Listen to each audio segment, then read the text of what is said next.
ठंडी चाय? हमारे पास बादाम है, किशमिश है, काजू है, अखरोट है। तुम्हारे पास क्या है? मेरे पास सलो है, गर्मा गर्म चाय। सेलो वैक्यू स्टील की थर्मोसील टेक्नोलॉजी रखे गर्म को गर्म और ठंडे को ठंडा 24 घंटे। ये ठंडा भी रखता है? ठंडा लस्सी पिएगा? सेलो वैक्यू स्टील फ्लास्क रखे गर्म या ठंडा 24 घंटे।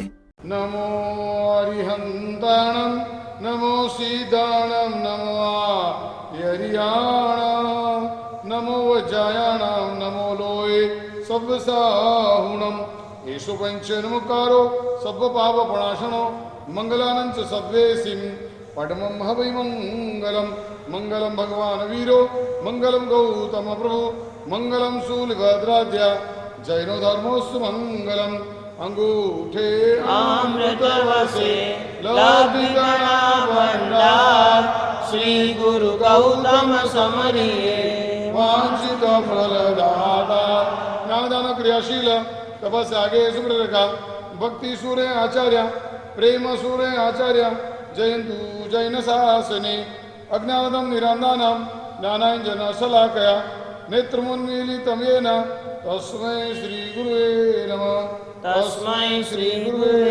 नमः तस्मै श्री गुरुवे नमः। चौथी कैटेगरी है मध्यम। मध्यम कैटेगरी कह देगा चौथी कैटेगरी के जो मनुष्य है वो मध्यम कैटेगरी के मनुष्य है। और मध्यम कैटेगरी ऐसे लोग हैं जिनके जहन में हमेशा परलोक की ही चिंता रहती है। ये लोग के लिए वो ज्यादा सोचते नहीं है।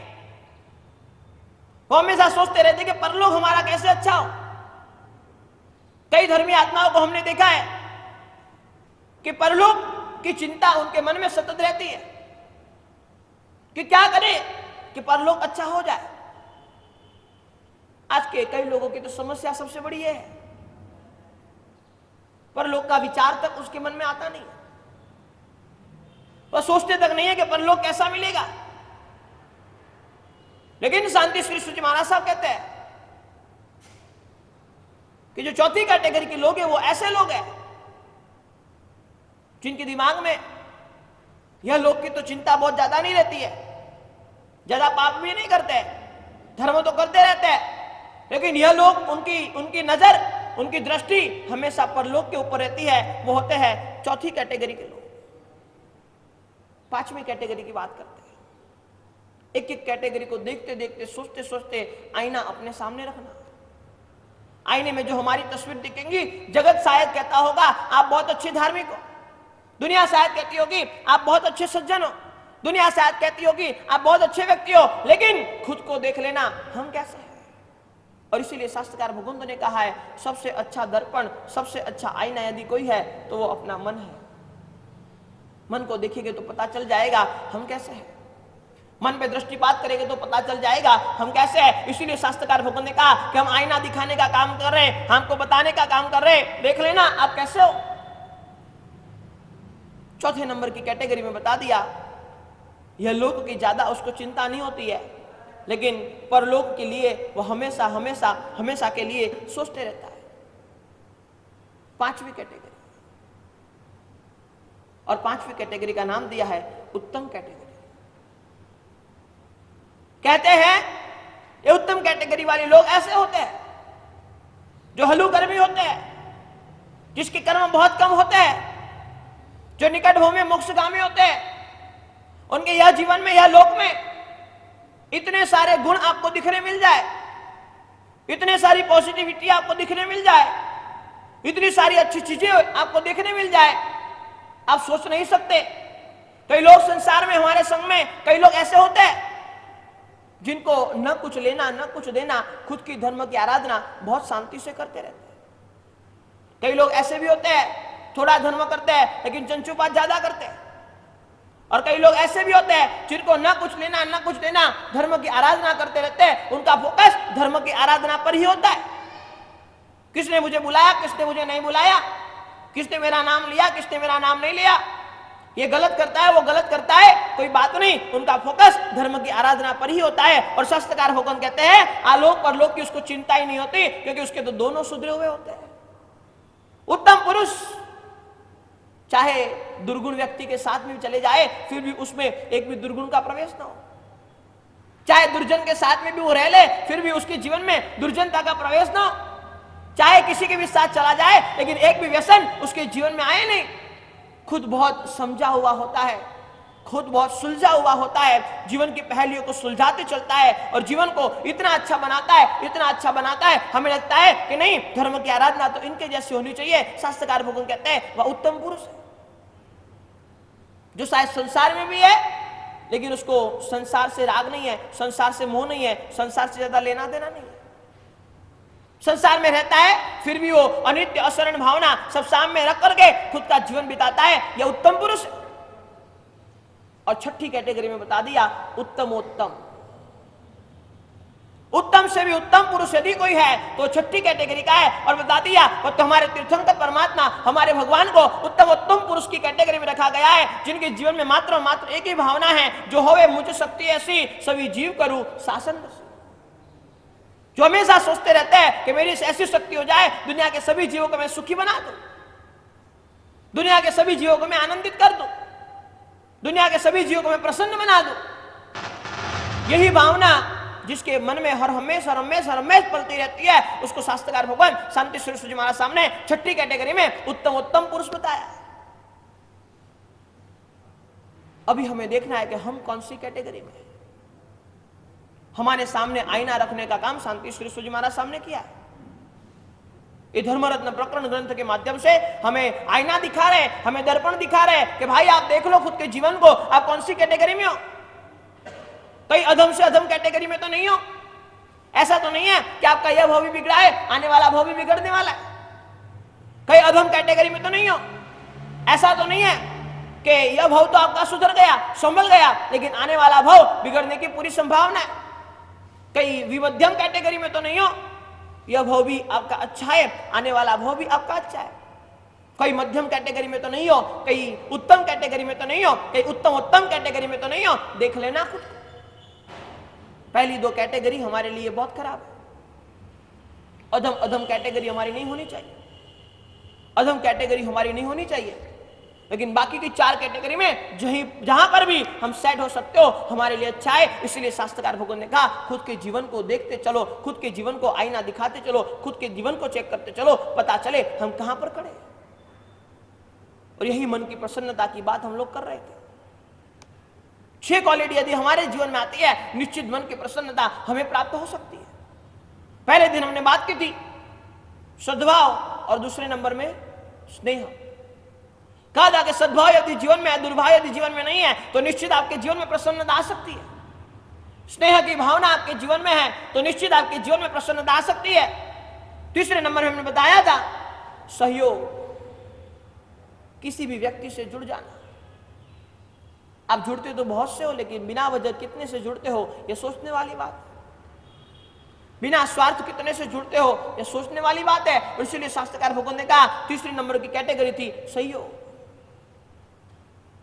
चौथे नंबर में बताया था सहिष्णुता, जिसकी आज के समय में सबसे बड़ी क्राइसिस है, जो आज के समय में सबसे ज्यादा खत्म होते जा रही है, जो आज के समय में सबसे ज्यादा डाउनफॉल में होते जा रही है, वो सहिष्णुता, सहनशीलता।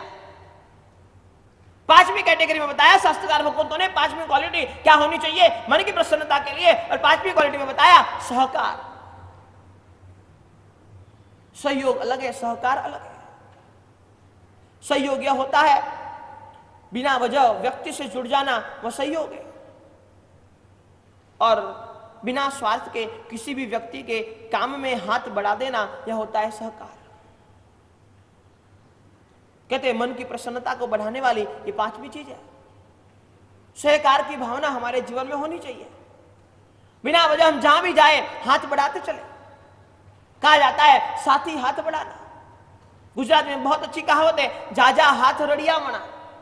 कहा जाता है जितने ज्यादा हाथ होंगे उतना काम आसान होगा। जितने ज्यादा हाथ हो जाएंगे, जितने ज्यादा हैंड हो जाएंगे, उतने काम इजी हो जाएंगे, सरलता से निपट जाएंगे, पता तक नहीं चलेगा। इसीलिए शास्त्रकार भगवान ने कहा मन की प्रसन्नता को बनाए रखने के लिए छठी क्वालिटी है सहकार की भावना।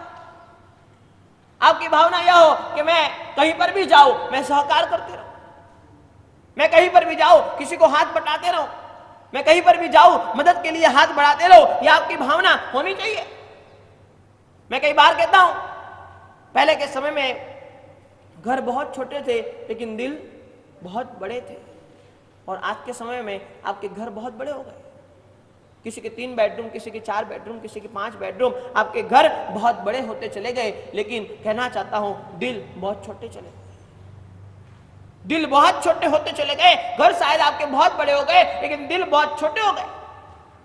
आज सहकार की भावना करीबन करीबन आपकी खत्म हो गई है। सहकार करने का करीबन करीबन मन नहीं होता।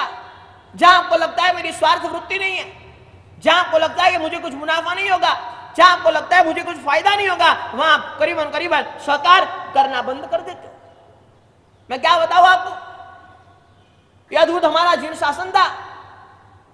आज से 400, 500, 600 साल पहले आप हमारी परंपराओं को देखो, आपको पता चलेगा कोई मंदिर में पुजारी जी नहीं होते थे।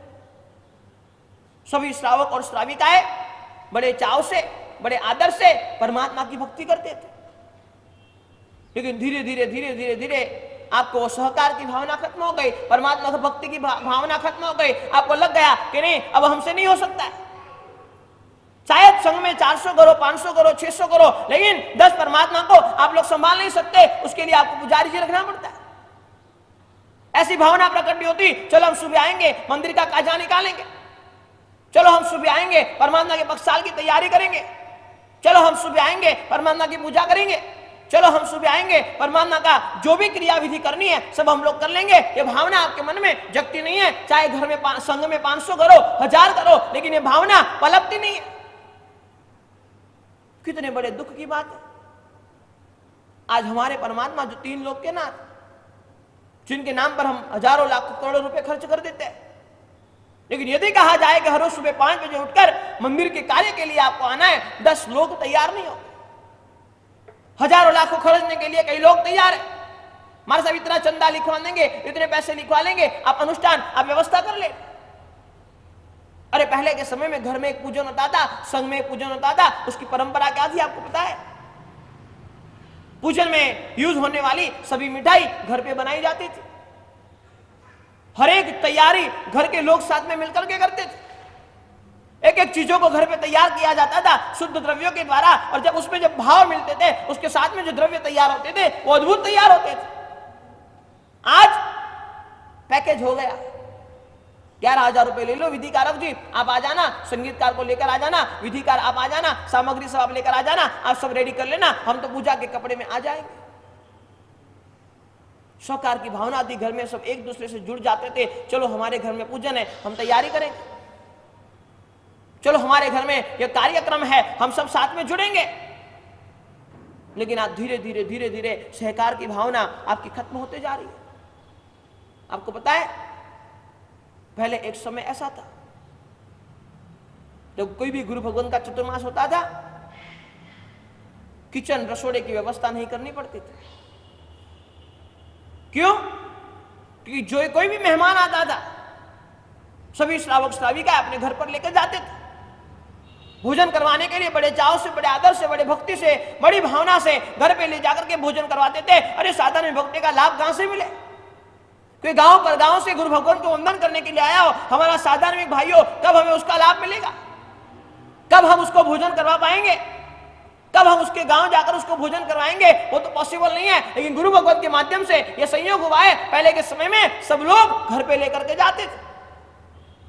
आज धीरे धीरे आपके संघों में परंपरा यह बन गई, गुरु भगवान का चतुर्मास होता है, एक किचन चालू कर दो, महाराज रख लो, 4 आदमी रख लो, कोई भी मेहमान आएंगे वो संभाल लेंगे, हमारी जवाबदारी परिपूर्ण हो गई। अरे पहले के समय में जब संघ में स्वामी वात्सल्य होता था ना,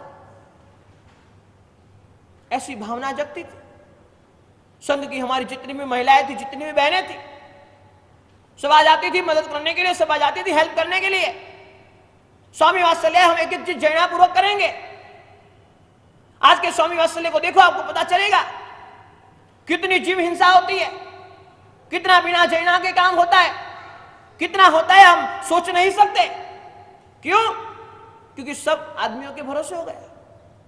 उन लोगों को कॉन्ट्रैक्ट दे दिया, वो लोग करते रहेंगे। हमने एक आध दो बार नजर डाल दी तो भी ठीक है, नहीं डाली तो भी ठीक है।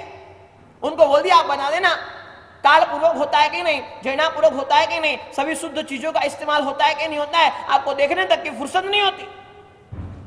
अरे पहले स्वामी वात्सल्य होते थे, हमारी महिलाएं जाती थी, वो भक्ति से, वो भाव से, वो आदर से संघ को खिलाने का, संघ को भोजन बनाने का अवसर हमें कहां से प्राप्त हो? जहां पूरा संघ भोजन करेगा, ऐसे चौके में हमें लाभ कहां से मिले?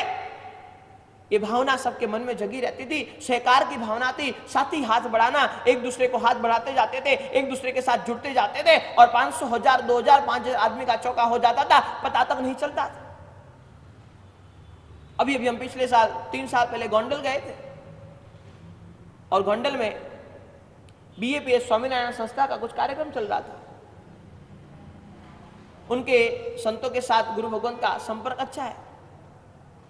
वो लोग विनती करने आए कि आप भी पधारो कार्यक्रम में, योगानुयोग आप यहीं पधारे ही हो। शताब्दी महोत्सव चल रहा था उनका गोंडल मंदिर का, हम लोग वहां देखने के लिए गए। कार्यक्रम के बाद सब कार्यक्रम उन्होंने जो आयोजन किया हुआ था, वो आयोजन को देखने के लिए गए। घूमते घूमते हम चौके में गए, किचन में गए तो हमारी आंखें चार हो गई। हमने कहा भोजन में हम करीबन क्या होता है भोजन में आपके? कहते महाराज तीनों टाइम 1-1 लाख आदमी खाना खाता है, लेकिन सभी को रोटी खिलाते हैं, सभी को रोटी सब्जी दाल चावल पूरा घर में जैसे खाना होता है उसी तरह से खाना बना करके हम खिलाते हैं। ठंडी चाय? हमारे पास बादाम है, किशमिश है, काजू है, अखरोट है। तुम्हारे पास क्या है? मेरे पास सलो है, गर्मा गर्म चाय। सेलो वैक्यू स्टील की थर्मोसील टेक्नोलॉजी रखे गर्म को गर्म और ठंडे को ठंडा 24 घंटे। ये ठंडा भी रखता है? ठंडा लस्सी पिएगा? सेलो वैक्यू स्टील फ्लास्क रखे गर्म या ठंडा